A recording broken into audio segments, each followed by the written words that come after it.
Shalom Bapak dan Ibu semuanya, selamat datang kembali di Intimacy Worship. Mari, saya percaya kita semuanya sudah mempersiapkan hati dan pikiran kita untuk menyembah Tuhan. Dan mari kita sama-sama satukan hati kita untuk kita berdoa. Bapak, terima kasih Tuhan, kami bersyukur Tuhan bahwa Engkau sungguh baik dalam hidup kami. Begitu berharga kami Tuhan di mata-Mu. Biarlah Tuhan Yesus kehidupan kami senantiasa untuk terus setia mengikuti Engkau, untuk terus setia Bapa berjalan bersama-Mu ya Tuhan. Terima kasih Tuhan, biarlah kehidupan kami, semua yang Tuhan boleh rencanakan itu terjadi atas hidup kami Tuhan. Terima kasih Bapa, kami mau menyembah-Mu lebih lagi Tuhan, dan kami mau menikmati hadirat-Mu Tuhan Yesus. Terima kasih Bapa, hanya di dalam nama Tuhan Yesus kami sudah berdoa. Haleluya. Amin.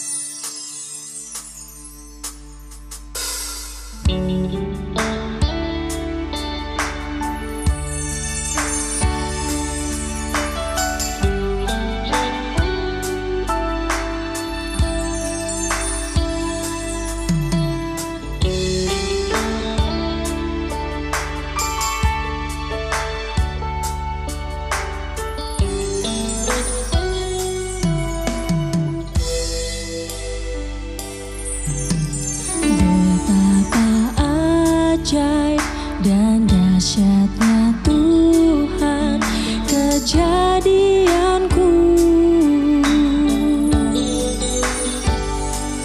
Kau menenun diriku serupa gambaran-Mu.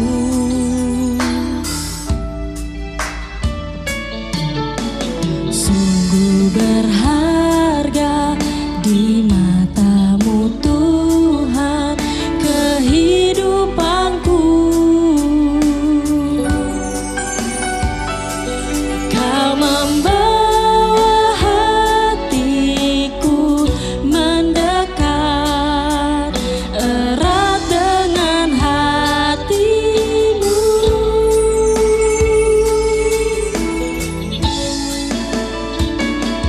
Ku mengangkat wajahku memandang keindahan-Mu Yesus. Syukur bagi kesetiaan-Mu di sepanjang hidupku. Dan ku angkat tanganku, kata kasih dan karunia-Mu, tak sekalipun Kau tinggalkanku.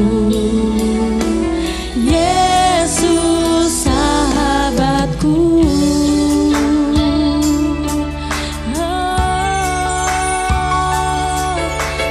Kau sahabatku Tuhan. Betapa ajaib dan dahsyatnya Tuhan kejadianku. Kau menenun diriku serupa gambaran-Mu.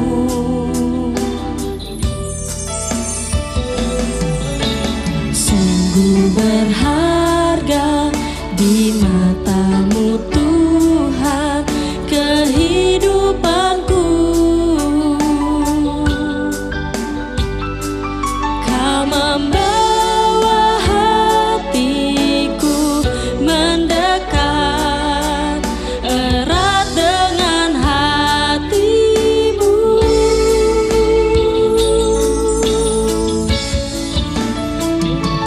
Ku mengangkat wajahku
Engkau di hidup kami.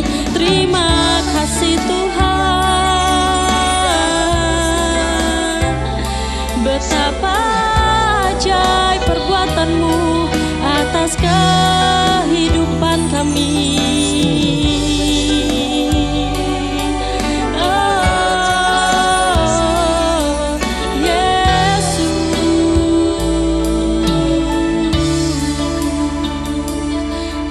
Sama-sama katakan, ku mengangkat wajahku, memandang keindahan-Mu Yesus. Syukur bagi kesetiaan-Mu di sepanjang hidupku. Ku angkat tanganku ke tahta kasih dan karunia-Mu. Tak sekalipun Kau tinggalkanku, Yesus sahabatku.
Yoas berumur 7 tahun pada waktu ia menjadi raja, dan 40 tahun lamanya ia memerintah di Yerusalem.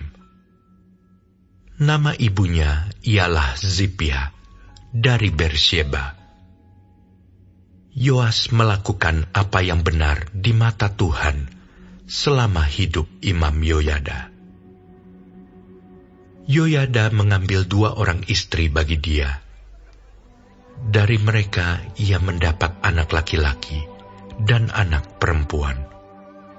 Kemudian Yoas bermaksud untuk membaharui rumah Tuhan. Ia mengumpulkan para imam dan orang Lewi dan berkata kepada mereka, "Pergilah kamu ke kota-kota Yehuda dan kumpulkanlah uang dari seluruh orang Israel untuk memperbaiki rumah Allahmu setiap tahun. Lakukanlah hal itu dengan segera." Tetapi orang Lewi itu tidak melakukannya dengan segera. Lalu raja memanggil imam kepala Yoyada dan bertanya kepadanya, "Mengapa engkau tidak menuntut kepada orang-orang Lewi untuk membawa dari Yehuda dan dari Yerusalem pajak yang dikenakan Musa, hamba Allah itu, kepada jemaah Israel untuk kemah tempat hukum Allah? Sebab anak-anak Atalia, perempuan fasik itu, telah membongkar rumah Allah, bahkan memakai barang-barang kudus rumah Tuhan untuk para Baal. Sesudah itu, raja memerintahkan supaya dibuat sebuah peti dan ditempatkan di depan pintu gerbang rumah Tuhan.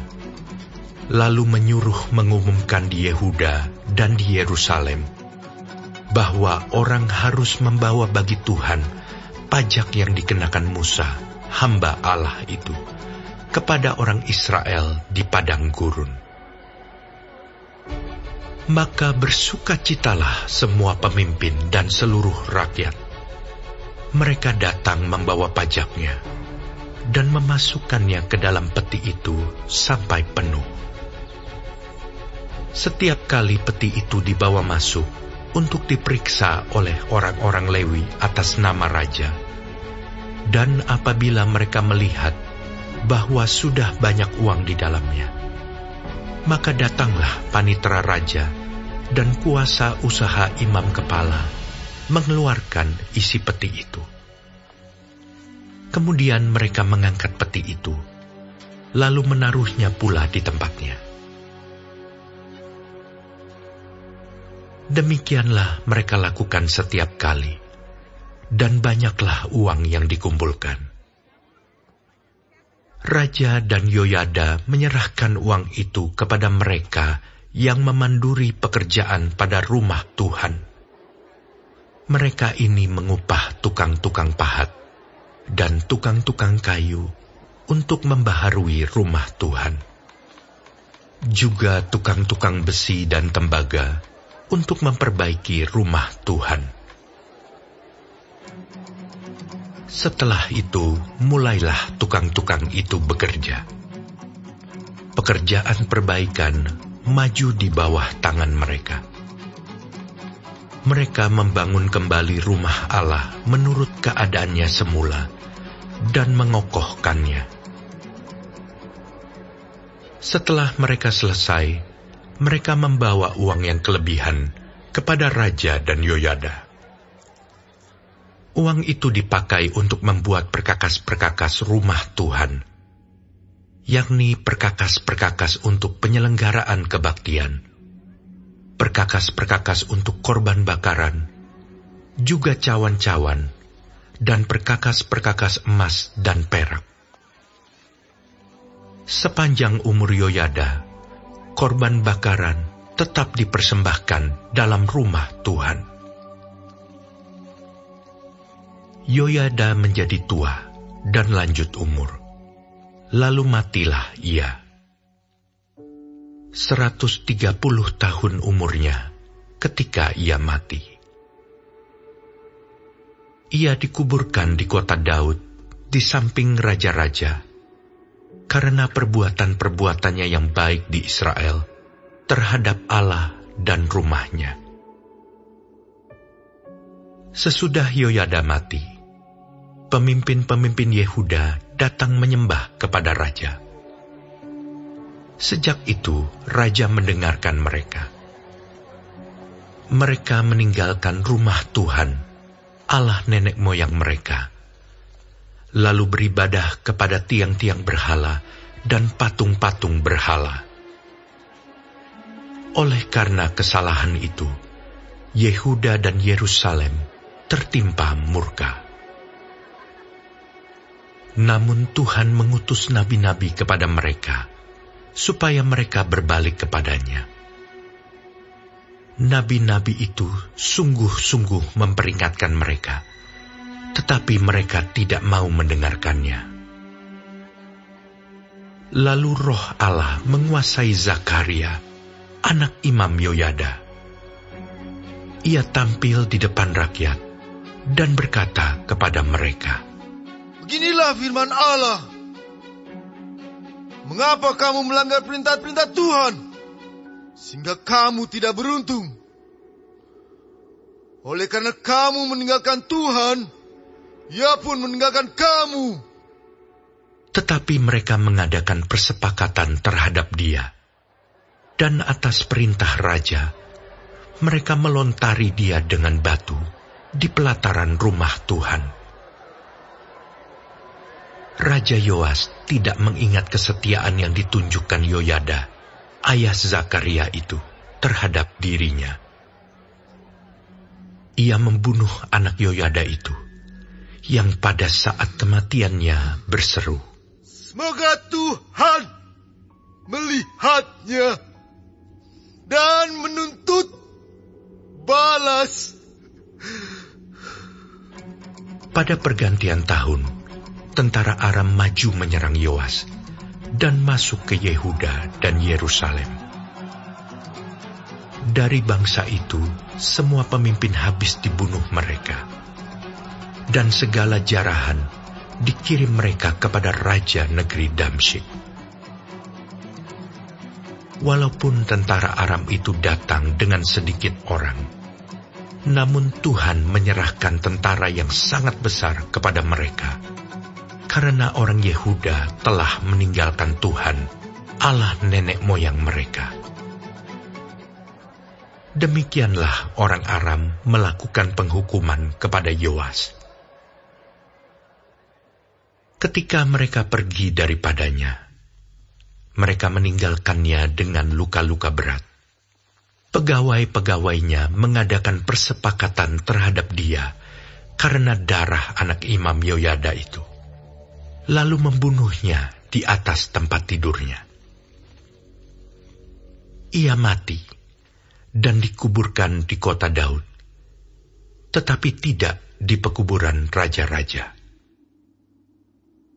Mereka yang mengadakan persepakatan terhadap dia ialah Zabat, anak Simeat perempuan Amon, dan Yozabat, anak Simrit perempuan Moab. Tentang anak-anaknya dan ucapan-ucapan ilahi yang banyak terhadap dia, serta tentang perbaikan rumah Allah, semua itu tertulis dalam tafsiran kitab Raja-Raja. Maka Amazia anaknya menjadi raja menggantikan dia.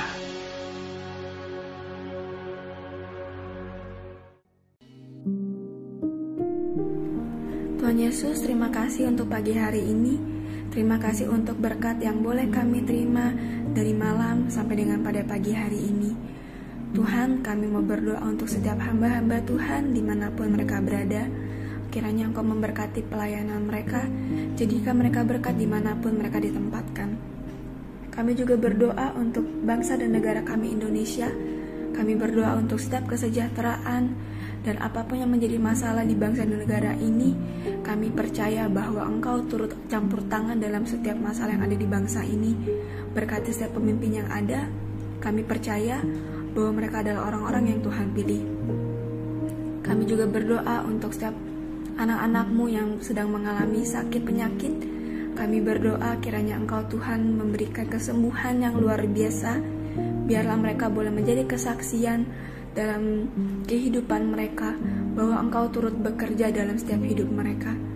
Terima kasih Tuhan. Bapa kami yang di surga, dikuduskanlah nama-Mu, datanglah kerajaan-Mu, jadilah kehendak-Mu di bumi seperti di surga. Berikanlah kami pada hari ini makanan kami yang secukupnya, dan ampunilah kami akan kesalahan kami, seperti kami juga mengampuni orang yang bersalah kepada kami. Dan janganlah membawa kami ke dalam pencobaan, tetapi lepaskanlah kami daripada yang jahat. Karena Engkaulah yang punya kerajaan, dan kuasa, dan kemuliaan, sampai selama-lamanya. Amin.